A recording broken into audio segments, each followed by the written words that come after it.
Dava Mamana, the Permanent Secretary in the Ministry of Health and Child Care, Dr. Agnes Mahongo, senior government officials here present, the Portras Director General, Dr. Machengeti, Telesel CEO, Mrs. Veren Management, Net1 CEO, Mrs. Jackson in Management, the Econet CEO, Dr. Mboweni in Management, Liquid Telecom CEO, Tel1 MD, Mrs. Mtasa, Cassava Smart Tech CEO, Mr. Chibi, and management members of the media here present. Ladies and gentlemen, good afternoon to you all.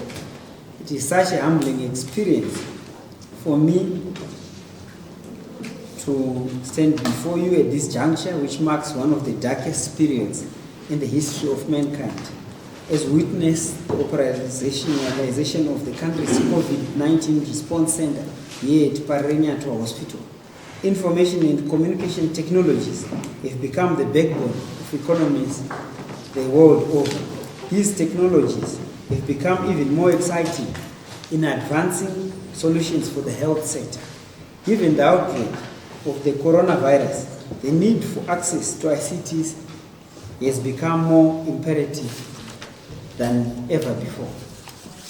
Access to health services, which is not supported by ICTs, cannot be relied upon in this modern day. Ladies and gentlemen, the health of our nation has always been very close to our heart as government. It is for this reason that in 2015, my ministry, through Portras partners with the ITU and the Ministry of Health and Child Care, to implement a pilot telemedicine project in Manicaland province, a project that is valued at $357,000. The pilot entailed the use of ICTs to facilitate the provision of clinical health care using two-way communication between doctors and patients at remote rural health care centers. Telemedicine facilitates real-time monitoring and interactions between patients and specialty doctors without the need to bring the patients to hospital or a specialist health care center. This is an ongoing project throughout the country as we work towards Vision 2020. So far, 15 rural health care centers have been connected and are awaiting commissioning. Going forward, my ministry, through the Universal Services Fund, will provide assistance in the procurement of ICT hardware to be used in the e-health project. The USF will also assist in determining the transmission bandwidth requirements for the e-health project and the provision of dedicated VPN links to remote rural health centers, linking them back to the major referral centers at provincial and national levels. This will make it possible for the Ministry of Health and Child Care to deploy desired custom software at the end stations, which will be helpful for the transmission of content, collaboration, and day-to-day running of their operations.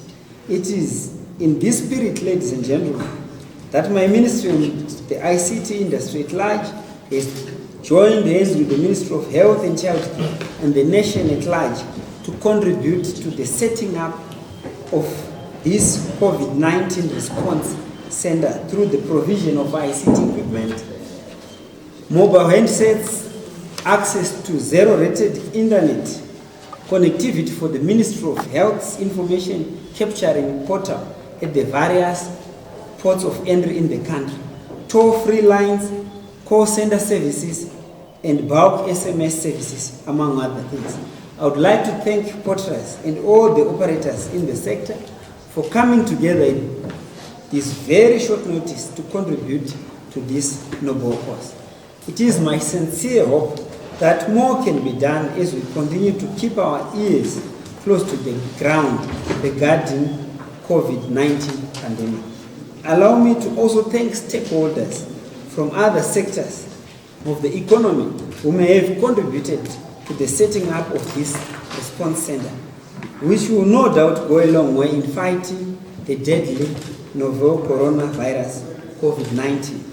Honorable Minister, It is now my singular honor and privilege to hand over the following equipment. For contrast, they've donated 20 laptops, 17 servers, and corresponding number of screens, keyboards, mouse, and power surge protectors, 2 multifunction printers, shortcode 2019 for use as COVID-19. Yes, that's cautious. For Net 1, 20 toll-free numbers linked to shortcode 2019.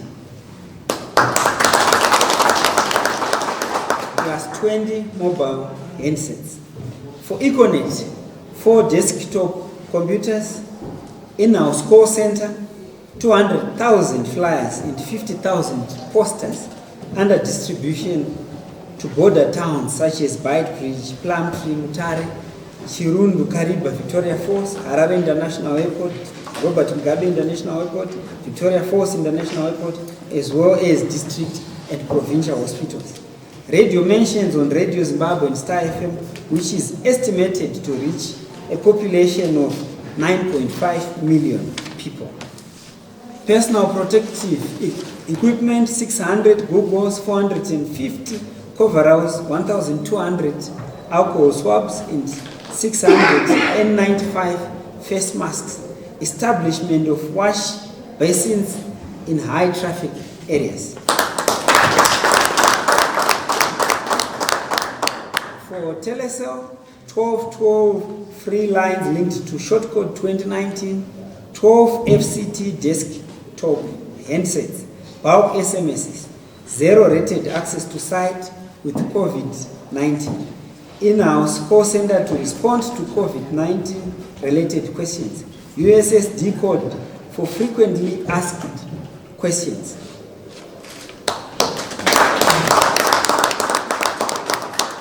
For Tier 1, 10 landlines linked to the toll-free number, toll-free numbers directed to the National Emergency Response Centers. As follows: the National Emergency Response Center 08002000. It also covers Harare Wilkins Hospital, Bulawayo Tonguru Infectious Hospital, Mutare Infectious Hospital, Gweru General Hospital, Mashingo General Hospital, and 10 landline handsets. Liquid Telecoms, 100 megabytes bandwidth to the Emergency Operations Center. Thank you very much, Minister. We will now listen to Dr. Moyo, and after that, we will take a round of 4 questions, 1 round,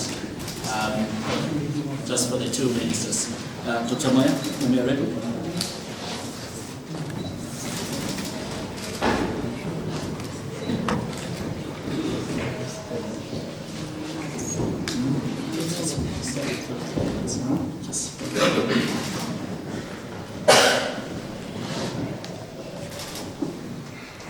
Ladies and gentlemen, first of all, I would like to give you an update. Today, the 23rd of March, 2019, as you may be aware, that we had recorded 2 cases of COVID-19 in Zimbabwe. Today, the 24th of March, 2019, Wilkins Isolation Center reported the death of one of our COVID-19 cases. His parents have given us the permission to state his name. And our deepest condolences goes to the Makamba family for the loss of their son, Zororo Makamba, whom I am sure most of you will be fully aware of. Zororo passed away around midday today. Zororo, according to his doctors who were looking after him, he had other concurrent serious medical conditions which made him vulnerable. And I wish to advise our nation not to panic because of this death, as COVID-19 is treatable if someone has all the precautionary measures in place. It is also necessary that I educate the nation that it is very necessary and essential to present early for treatment if one is suspecting, or for screening if one is suspecting infection and you have a history of foreign travel or interaction with persons that have recently returned from COVID-19 reporting countries. And persons with an underlying condition or elderly persons who come in contact with a sick person are most likely to suffer complications, including death. We also have high-risk groups for COVID-19, the old people over 60 years, those who are pregnant, those who are malnourished, HIV or other immunological diseases, those who have cardiac or heart diseases, those who have lung problems or chest diseases, even the young ones under 5 years. So, government is appealing at this stage to all those who are in contact with the deceased Zororo Makamba to present themselves to Wilkins Hospital for screening. It is only for your good and also for the good of the country. Wilkins Hospital will be available to attend to all those who will be presenting from 9 o'clock tomorrow morning. Furthermore, I would like to appeal to all those who this is now an essential commodity. I've gone through some pharmacies and they've doubled the prices of masks, doubled the prices of sanitizers. Let's not take advantage of the situation. Let's maintain the same prices and make sure that we get the product from making those commodities. And we are also talking to the people who are selling the ethanol to maintain their prices. So let's not take advantage of the situation. With that, I now want to move into this particular program.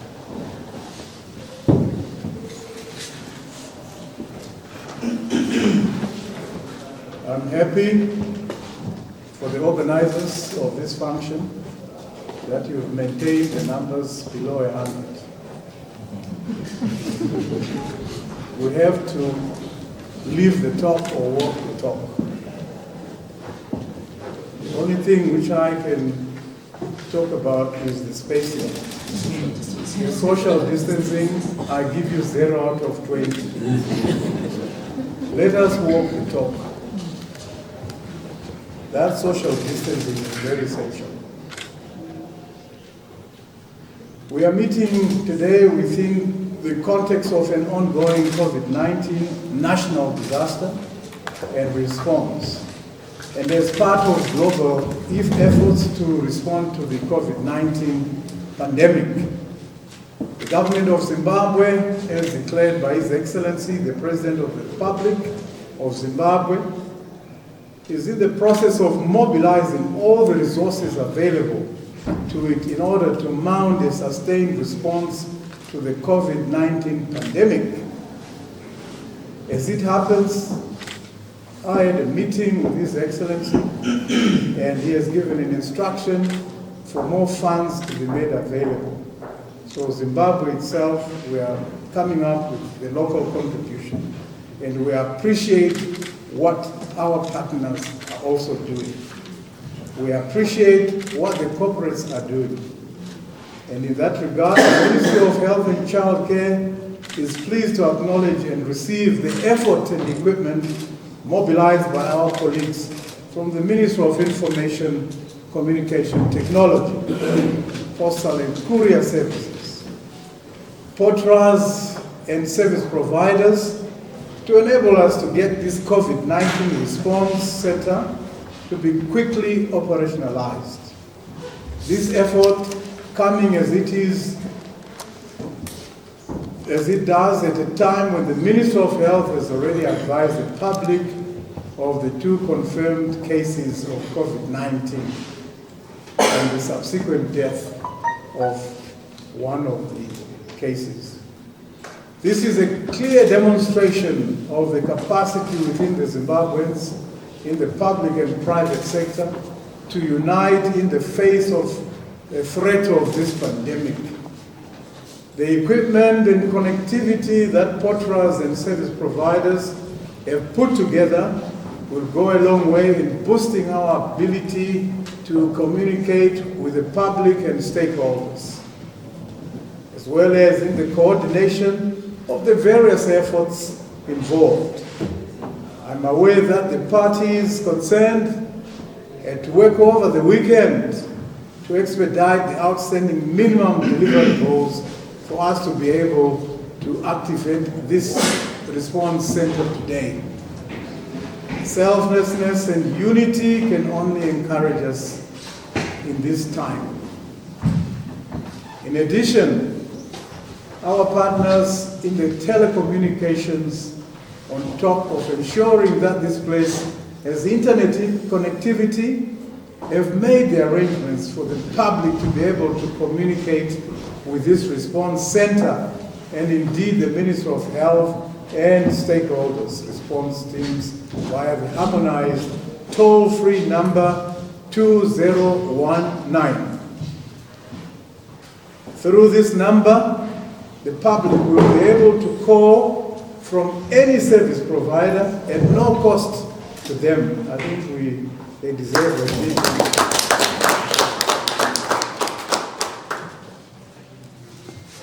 I would also want to acknowledge Higher Life Foundation, who have partnered with the Ministry of Health and Child Care in a greater vision to establish a public health emergency operations center, as well as a public health institute on these premises.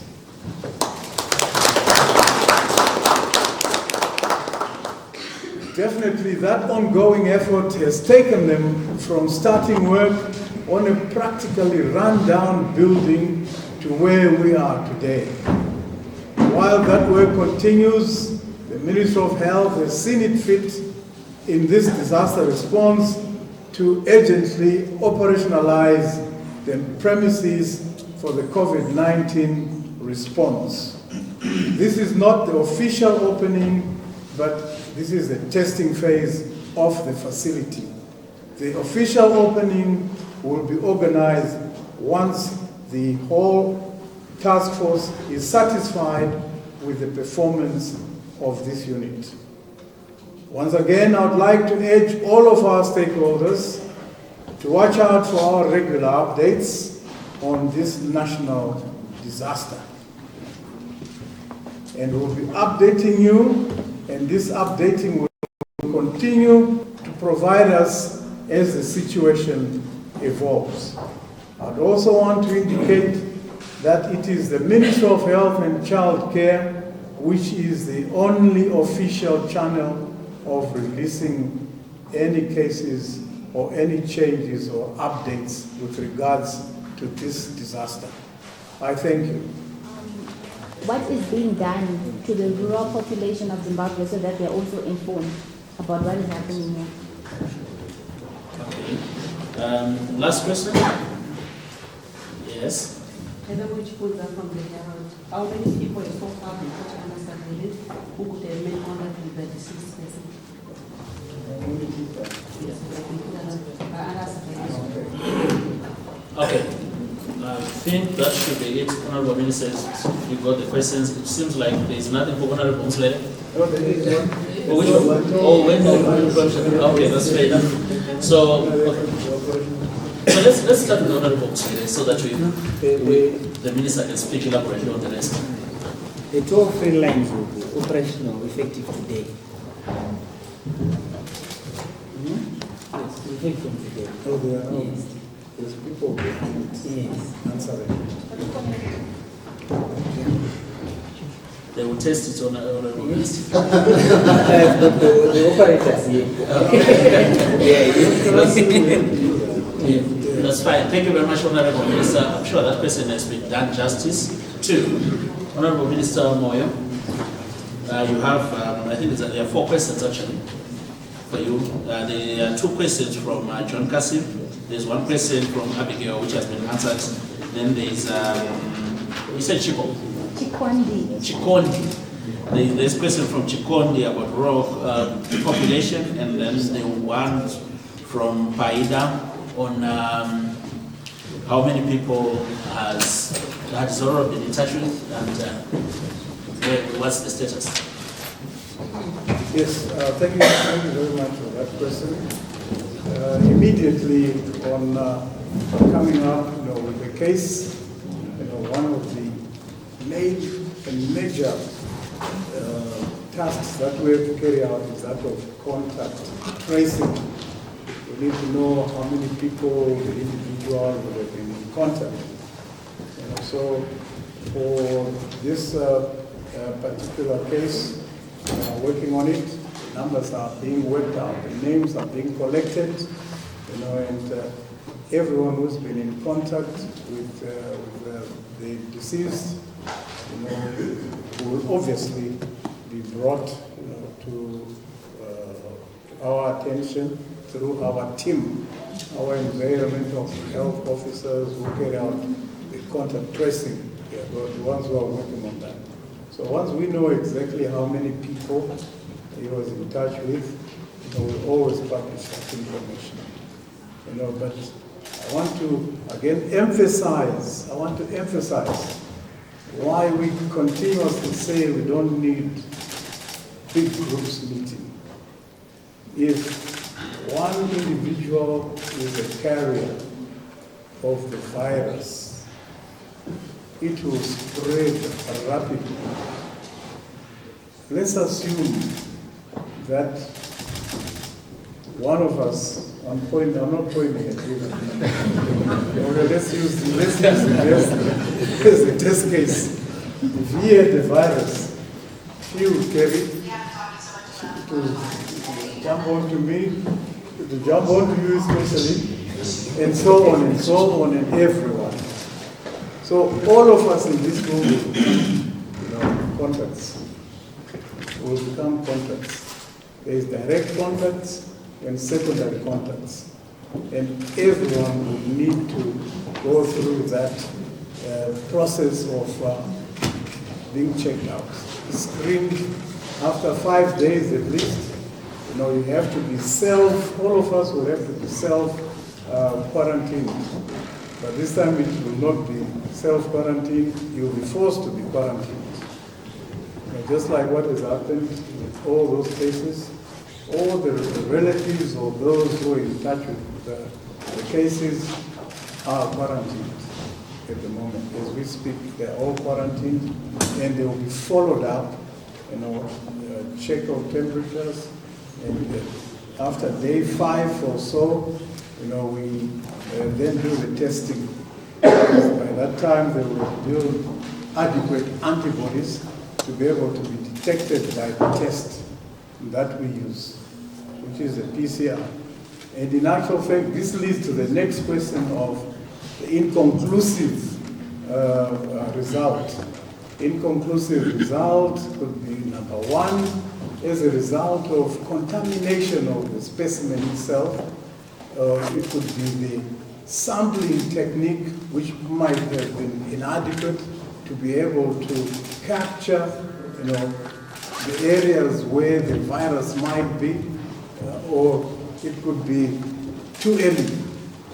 The testing was done a bit too early. Like I said, after day 5, that's when the antibodies, will start to really show. So you don't want to go out and start publicizing someone as being positive because of inconclusivity, but you would rather go and resample. So this is what we've done. We have resampled, we've given the candidate adequate time, if they have the antibodies, for them to build up the antibodies. We don't want to say and state the results which are inconclusive. It doesn't mean anything. So you cannot report that as the case until after we've done the relevant testing with the appropriate sample, with the appropriate time, and the patient themselves, will also be fair to them. That's the issue of inconclusivity of the testing system. And don't forget, we are utilizing the most sensitive test platform, which is the PCR. Normally you use the rapid test kits, right? With the rapid test kits, if it comes positive, you now have to go to the gold standard. I want you to remember those words. Those are key words in this exercise. The gold standard for testing for all these viruses is the polymerase chain reaction test, PCR, what we call the PCR. So if someone is positive, utilizing the rapid test, we then want to make sure that they are really positive. Then we go for the confirmatory test, which is the gold standard, the PCR. If they come out negative on the rapid test, we don't go to the PCR. So that's what it is with regards to this inconclusivity. And then you talked about it was about the president, Masisi, having gone into self-quarantine. Yes, one is not really forced to, but I think he decided to go into self-quarantine. That is good for him. And it's up to anyone as an individual, at this particular stage, because the starter tests which are carried out, and I think we are dealing with people who are responsible. And then we are looking at the issue of the involvement of the rural population. That's correct. In as far as them receiving information. Yes. Yes, I know now that's your favorite person every time. Which is very good. She wants to make sure that the rural folk also get this information. Yes, we want the whole country to be fully aware of this problem so that, if it does arrive, at whatever area, or Chemdambuya, or wherever, everybody is fully aware of it. And so this is where our partners, under the United Nations, are assisting us quite a lot. And that is where our radio stations, broadcasting in vernacular, have been asked, to pump as much information as possible, so that, everybody gets to know about it. And at the same time, we've had the partners like the corporates, Zimplats and Mimosa, have actually printed these pamphlets for us. And this is an ongoing exercise. And we want to make sure that everybody gets to know about it. On a continuous basis, I know that everyone will get to know about it. We've also started an advocacy scheme, utilizing the resident ministers. So the resident ministers are also carrying out, this task. Yes, it will not be 200 or so people, but messages will come through from the resident ministers' offices for onward dissemination to the various villages and so on. And I'm sure by the next time when you check with your Gogo, she will have that information. And we want you to be the chief advocate. Yeah, for Roa, because she's always asking about it. So I really appreciate that, because she's concerned. It is very, very critical that where the mass population is, they should also be able to be fully aware of this problem. So thank you very much for your question.